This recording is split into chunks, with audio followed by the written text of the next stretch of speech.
প্রথমত যে আমি অনেক ছোটবেলা থেকেই আম বাংলাদেশ জাতীয়তাবাদী দলের সাথে আছি। আমি যখন স্কুল গোয়িং তখন থেকেই যখন শহীদ প্রেসিডেন্ট জিয়াউর রহমান রাজশাহীতে গিয়েছিলেন। তো ওখানে আ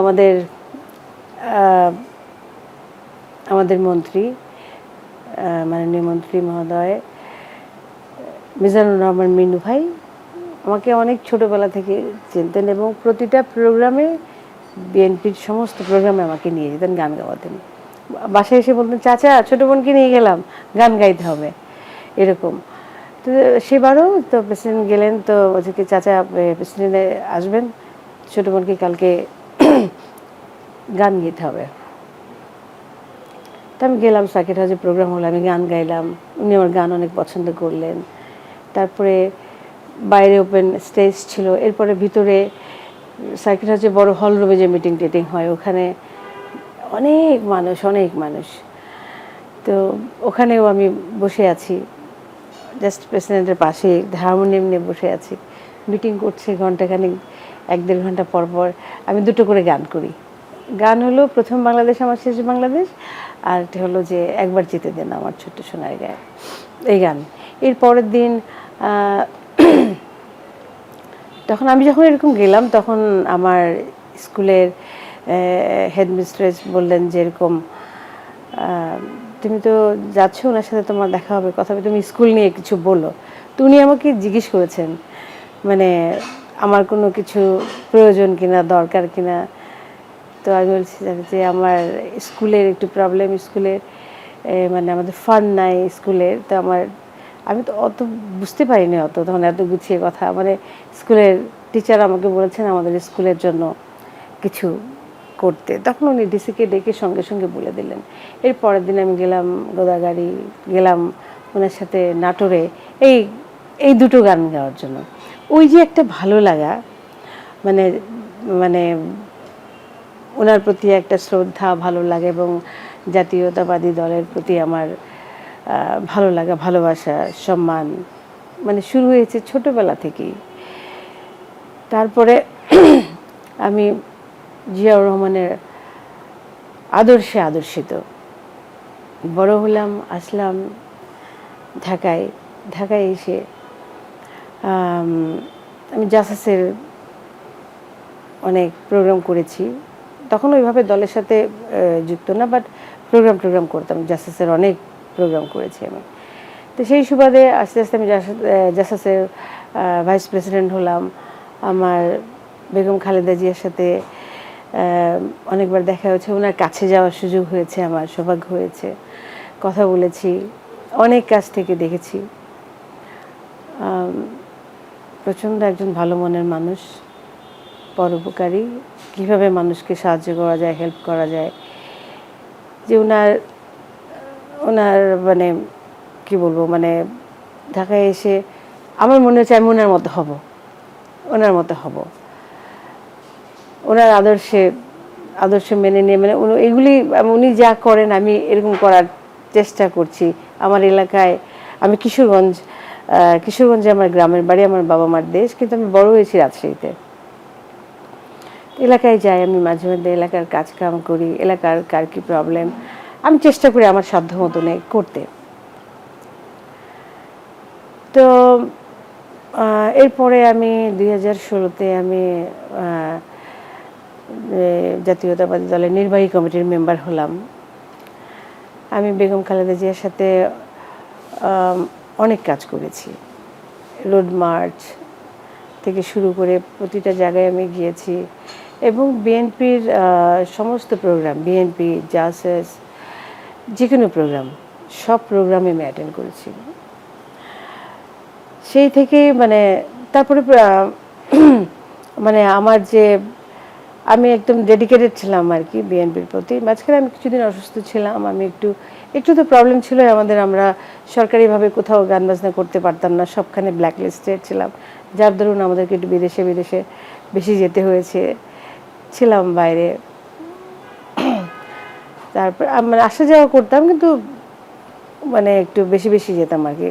দেশে তো কাজ নাই, কাজ তো করতে হবে, বাঁচতে তো হবে।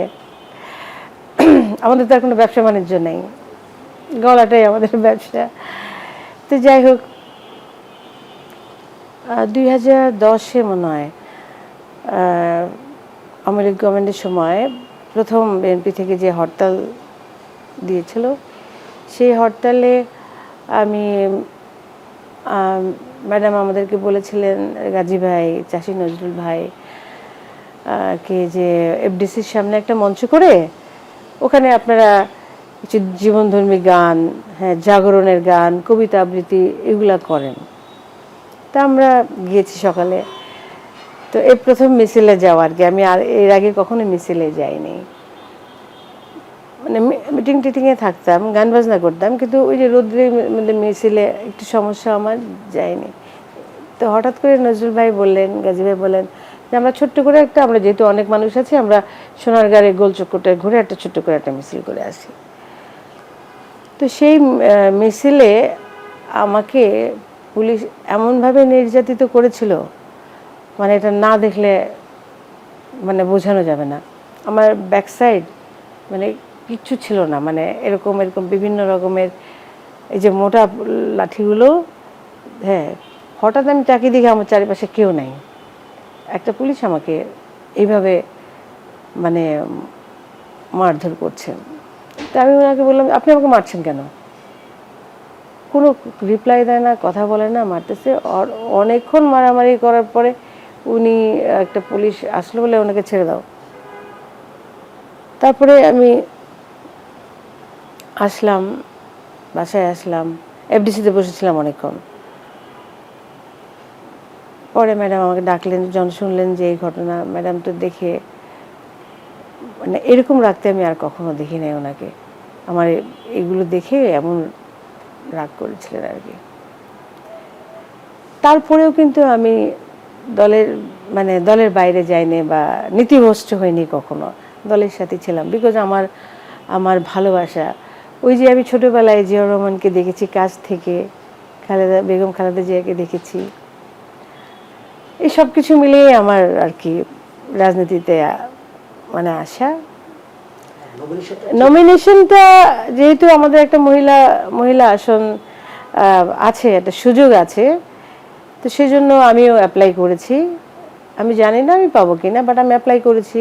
বাট যে দেশের জন্য কিছু করতে গেলে একটা তো প্ল্যাটফর্ম দরকার, সেটা রাজনৈতিক প্ল্যাটফর্ম ছাড়া হয় না। তো আমি আমার দলের, জাতীয়তাবাদী দলের থেকে আমি চেয়েছি, একটা অ্যাপ্লিকেশন করেছি। আমি জানি না আমাকে দিবেন কিনা ওনারা, বাট না দিলেও আমি মানে রাগ করবো না বা কষ্ট পাবো না।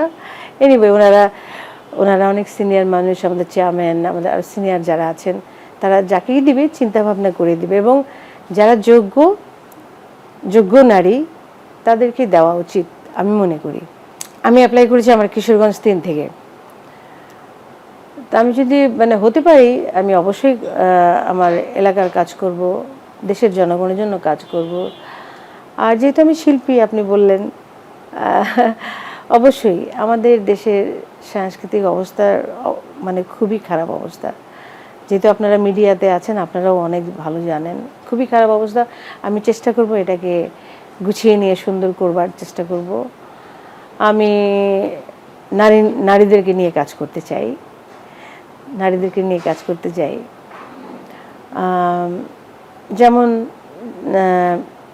আমরা শিল্পীরা যখন আমরা একটু বয়স হয়ে যায়, আমাদের সবাইকে দেখি, অনেক প্রমিনেন্ট সিঙ্গাররাও একটা দুস্থের খাতায় নাম লেখাতে হয়। এটা আমাকে খুব পীড়া দেয়, এটা আমার খুব কষ্ট লাগে যে একজন এত বড় দেশের শিল্পী, ওনাকে হাত পাততে হবে কেন, এটা করতে হবে কেন।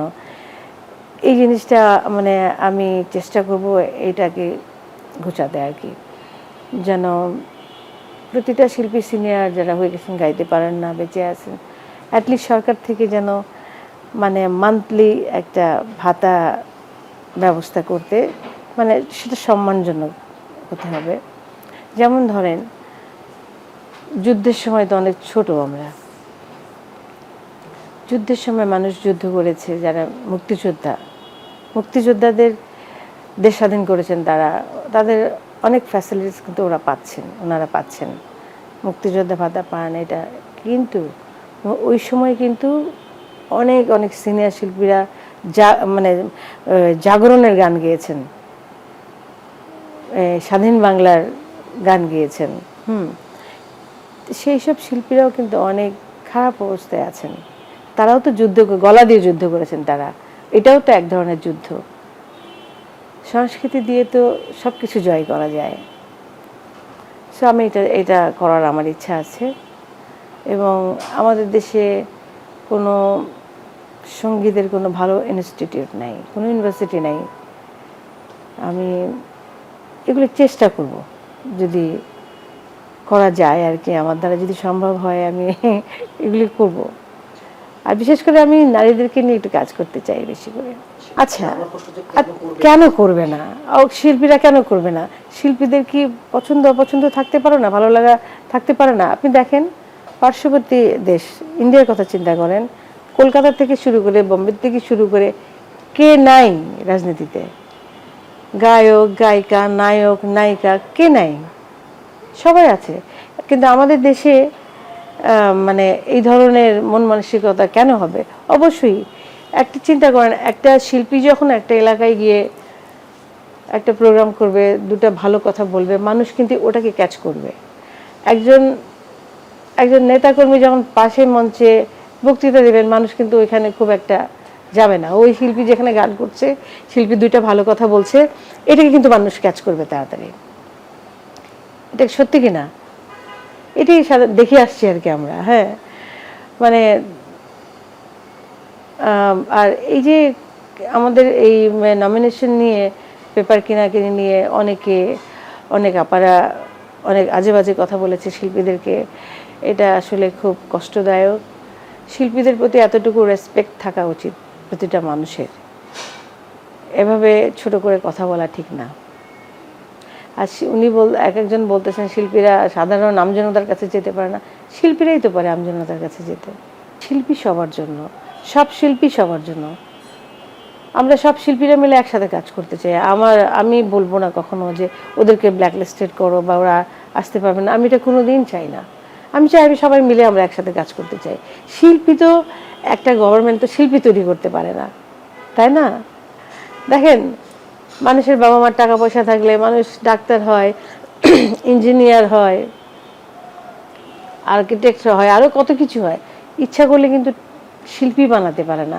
এটা আল্লাহর তরফ থেকে আমাদের সবার জন্য, আমরা যারা শিল্পী আছি সবার জন্য একটা গিফট, স্পেশাল গিফট। সো এইটাকে মানে যে ভাগাবাটি করা, মানে এইগুলা উচিত না। আমি এটা নিশ্চয়ই হতে দিব না, যে আমি চাই সবাই মিলে আমরা কাজ করব।